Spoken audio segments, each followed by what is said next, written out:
The member for Central Wheatbelt. Thank you, Madam Speaker. My question is to the Minister for Aboriginal Affairs. Minister, I refer to the Aboriginal Cultural Heritage Act and I ask, 1, noting that no funds have been allocated for the preparation of readiness reports and the department's own ICT system to manage the new requirements of the Act isn't yet ready for launch, is the commencement date, as you confirmed last week, still expected to be the 1st of July 2023 for the regulations? And on what date, commencement date for the Act, and 2, on what date will consultation be complete and the regulations released to allow ample time for industry and stakeholder groups to be prepared for that 1st of July 2020? The Minister for Aboriginal Affairs. The answer to your first question hasn't changed since last week. Yes, 1st of July 2023. In regards to consultation, they continue and they will continue up to the day of the operation of the Act and probably even beyond that.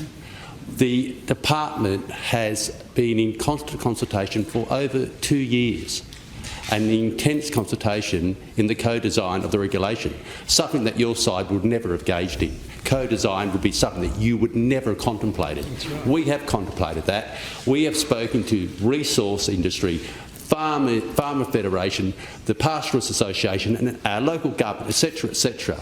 The consultation has been extensive. If you want to write to my office, I'll give you a list of all the people that have been consulted and you'll be very impressed.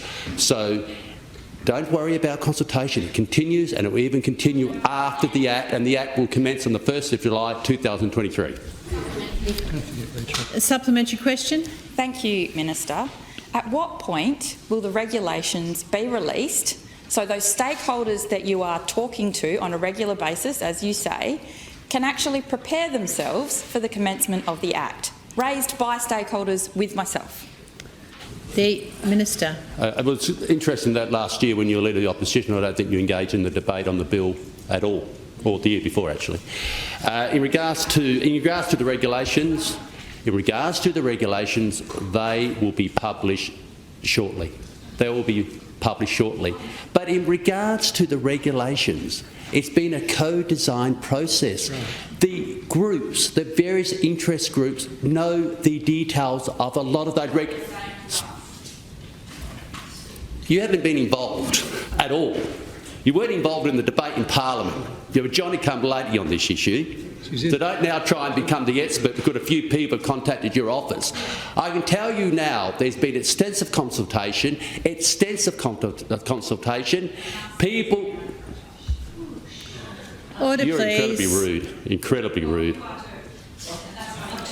Sorry. How can I be rude when I'm answering your question? You're not.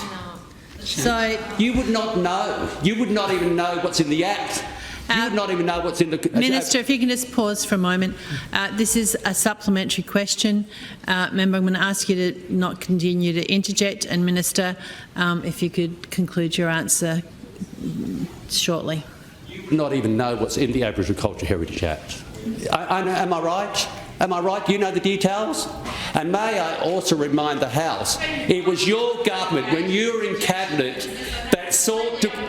It was when you were in Cabinet you sought to bring legislation that affected Aboriginal people without even consulting Aboriginal people. Right. So don't talk to me about consultation. Shame on you. You're Johnny-come-lately, and I don't think your questions have any merit or validity, for you don't even know what's in the Act.